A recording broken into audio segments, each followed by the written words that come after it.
আচ্ছা, এই জ্বালানি সরবরাহের ক্ষেত্রে যেটাকে আমরা লাইফলাইন বলে রাখি হরমুজ প্রণালী, সেটা বন্ধ করার জন্য জোর তৎপরতা দেখাচ্ছে কিন্তু ইরান। আর সেক্ষেত্রে খামেনি সবুজ সংকেত দিলে হয়তো সেটা বন্ধ হয়ে যাবে বা সেদিকে যাচ্ছে, মোড় নিচ্ছে অন্তত বলা যায়। এটা যদি বন্ধ হয়ে যায় সেক্ষেত্রে কতটা সংকটে পড়বে বিশ্বে জ্বালানি তেলের ভান্ডার? পুরো বিশ্বের মধ্যে জ্বালানি তেলের ভান্ডার প্রায় 35 to 40% মতো এফেক্ট করবে।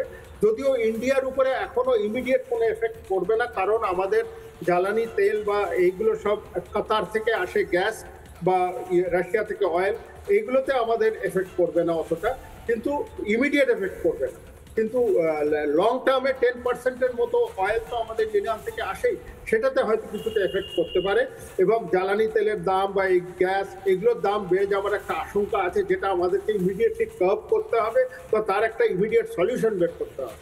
কিভাবে এটাকে আমরা কার্ভ করবো বা কিভাবে আমরা এটাকে মানে সলিউশন দিয়ে এটাকে ওভারকাম করতে পারবো, যাতে আমাদের দেশের উপরে এই চাপটা না আসে। কারণ আমি ইমিডিয়েটলি ইন্ডিয়ার এফেক্টটাই দেখছি, বাকি ওয়ার্ল্ড তারা নিজেরটা ঠিক গুছিয়ে নেয়। ইন্ডিয়াকে তখন আর কেউ হাত দেয় না, ইন্ডিয়াকে সবাই আলাদা করে রেখে দেয়। তো ইন্ডিয়ার সাথে যেমন আপনারা দেখেওছেন সিন্দুরের সময় একমাত্র ইসরায়েল ছাড়া আর কেউ আমাদের সাথে ছিল না।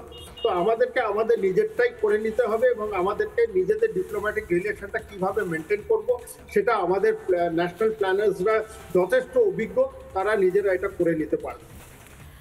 আচ্ছা আচ্ছা, এক্ষেত্রে ভারতের ভূমিকা কি হবে? কি মনে হচ্ছে যে যেখানে শান্তির বার্তা দিচ্ছেন প্রধানমন্ত্রী নরেন্দ্র মোদী, সেক্ষেত্রে আঞ্চলিক স্থিতিশীলতা বা শান্তি বজায় ক্ষেত্রে ভারতের ভূমিকা কতটা গুরুত্বপূর্ণ বলে মনে হচ্ছে আপনার?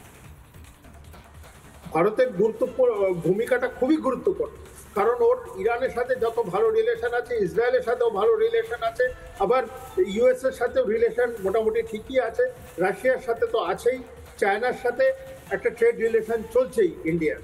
তো এই সব জায়গাগুলো যখন আমরা দেখি, তখন আমাদেরকে এটা বুঝে নিতে হবে যে India will play a very leading role. কারণ জিওপলিটিক্যালি ইন্ডিয়া কিন্তু এশিয়ান কান্ট্রিজ, সাউথ এশিয়ার মধ্যে যথেষ্ট এখন একটা রিজনাল পাওয়ার হয়ে দাঁড়িয়েছে, এবং তারা কিন্তু খুব বড় এফেক্ট আনতে পারবে ইউএসএ আর ইরান আর ইসরায়েলের উপরে মধ্যস্থ করে।